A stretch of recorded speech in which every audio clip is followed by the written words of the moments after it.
Hello, this is Raj Gadapa. I've been just yesterday. I is the first time I started. I started this new channel.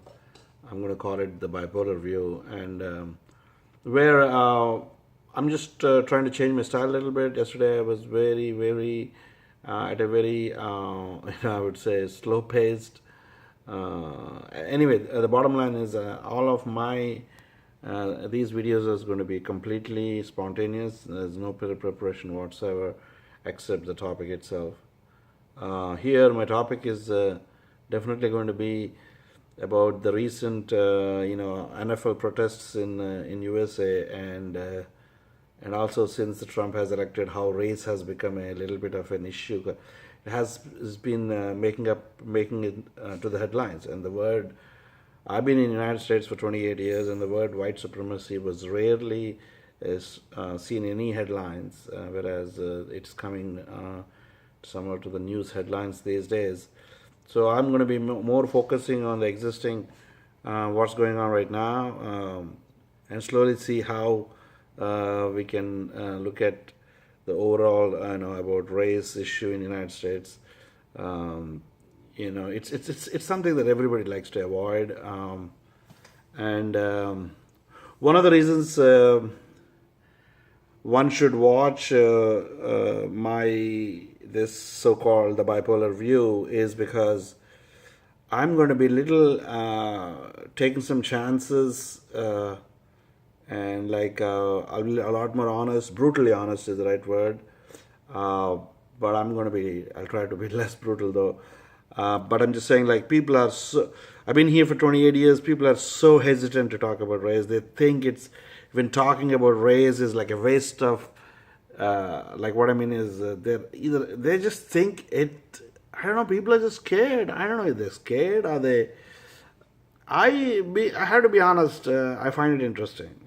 I hate to say that. I'm from India. I'm not black. I'm not white. I don't even know. Like people from India. Actually, I don't know what to say, but I don't think there is any race called Indian or anything like that. It's more like whatever. We are called as brown people anyway. So that's not the point. For me, the curiosity is like I'm not curious about where I stand in this whole race issue. I'm not at all curious about that. I'm just from an outsider. I just like to see all the dynamics involved, how we try to underplay it, sometimes overplay it. The race issue, in my opinion, is little. It's downplayed many times as if it's no big deal. But I think that one is I don't know what to say. The key here is, of course, at some point we need to all get along. We should respect each other. We should hurt nobody's feelings. Those are all good things. But how we play it down, I'll give a good example. Like if I say blacks have an advantage in sports, especially basketball, they're gonna say, "Oh, that sounds great." But if I say the same thing about in favor of whites, about I don't know what to say exactly, but in general, they're good in Hollywood movies. They gross well when there's a white lead or something like that. Or actually, there could be a serious controversy. Actually, mine is very spontaneous. I just now said, like, I'm trying to speak very spontaneous. At least a couple of things I just now said, I would like to take it back. Like, but I don't want to give it away. Which one is it? But I'm just saying, like, the race is such a very sensitive issue. You know what I mean? I have to be honest with you. I don't exactly speak the same way I speak to whites and I speak to blacks. There are certain topics I don't bring it up when I'm with blacks. I don't bring up certain topics when I'm talking to whites. But I have this very unique way of talking to people where people do come out from their closets. Sometimes I intentionally try to sound like a racist, so people have become a little bit, come out of it. And when I say I talk like a racist, I kind of like try to say that there is a point that a big percentage of black people are definitely in welfare. I'll kind of agree with their thoughts, and then I see how they want to react, and I see that as soon as they say something like that, they immediately grab it as an opportunity and they just say negative stuff about others. I'm like, it's like I'm like more like entrapping them. But anyway, so I kind of went off a little tangentially there. I have 30 minutes, at least a video left in my phone. So I'm going to try to limit within 15 minutes actually. So now going back to the topic. Let's all start. How did it all start? It started with Colin Kaepernick.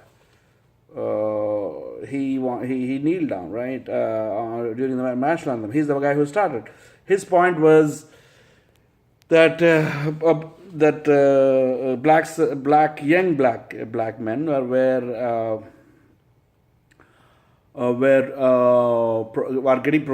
being targeted by the cops, by the police officers, and there has been quite a lot of incidents happen in last 2 years or 3 years, where you have seen a young black man has been shot during the time of arrest, and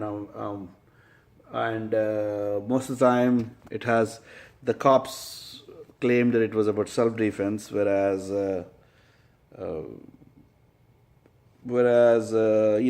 most of the time the family of the person who got killed always looked at it as his kid has got profiled, was racially profiled, and the cop wouldn't have killed him if he was not black. I don't think it's that simple. The key here is when a cop has a suspicion. So anyway, and I've been seeing over years now that the jury, the race of the jury, if the jury's majority is white, you're gonna get one kind of. They're gonna generally say they'll be take the side of the cop, whether the cop is black or white. They'll think that the cop was just doing his job, and this suspect acted in a way that the cop felt threatened, right? But if you see the same thing, but always when you have more black jury, they'll say blacks are getting racially profiled. So some of the whatever went through in the past does impact your judgment, whether you want to call it prejudice, you want to call it stereotyping, but that goes on, right? So let's get back to this one. So even though Colin Kaepernick's intentions were really good, in my opinion, he's an awesome person. I have a lot of respect for him. He stood alone. He did it. He showed He showed that he's brave. But the thing is, just because he's brave and a good man doesn't automatically mean what he was standing for was correct or was legitimate, or is it really can we verify it that is really going on out there? And so that would be a thing to be concerned here. So anyway, now going back to, so let's just see. So then after that, other football players also started kneeling during the national anthem, and it reached a point. It did not reach any point, but for some reason, Donald Trump, out of the blue, had decided that he needs to say something about it. During when he was in Alabama trying to campaign for a senator. So this is kind of out of the blue. There was a need. Some people are saying he was trying to fire his base. But if he's trying to fire the base, does he have to piss off the other people so much though? Like, the mainstream is not going to like it, saying something like SOB to the people who are kneeling down, who by then were only blacks. Eventually, now even whites are kneeling down, but at that time only blacks were kneeling down. Black football players, right? So, and number two is, now let's go back to what really happened in Charlottesville, I think it's Virginia, about a couple of months ago, where white supremacist groups were doing a rally with the torches in a school campus, in a university campus. I haven't seen anything like that in my last 27 years in the United States, okay? So the thing is, And how did Mr. Trump, the President Trump, has responded to it? His response was like, there was violence on both sides. There were good people on both sides. Are you kidding me? You know, forget about the bottom line is the world has gone way too past white supremacy and all that kind of thing. It has no place in mainstream. Okay, you ask me personally, I do empathize white supremacists, and that's a completely different video where I say, you know, whatever it is, they feel this way, you know, we got to feel sorry for them, whatever, I'll have a different video altogether. So I have my own little empathy for them, okay? I know but that's a different story. The key is that ideology has no place in mainstream United States right now, and I don't see it coming. So President of the United States making a statement and not even able to say that is just it's just completely. One is it completely bothers me. One is it intellectually challenges me because I don't understand where he's coming from. What does he have to gain with that? And another thing, I don't expect President Clinton to be so, President Trump to be so tactful about the way he speaks, because he hasn't demonstrated a real, I would say, control over his behavior or his words. So they're able to speak in such a way where it can be interpreted in 10 different ways. I'm really surprised.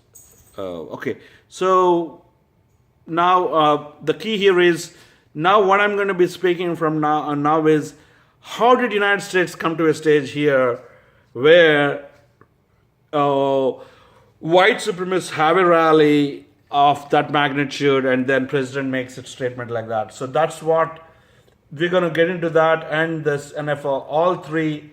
By doing that, I may extend the conversation to other aspects of race.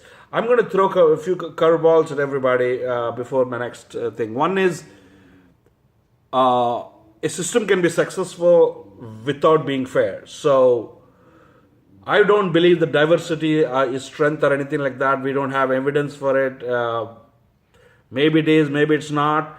So the key here is, we need diversity. We have to accept because it's the right thing to do.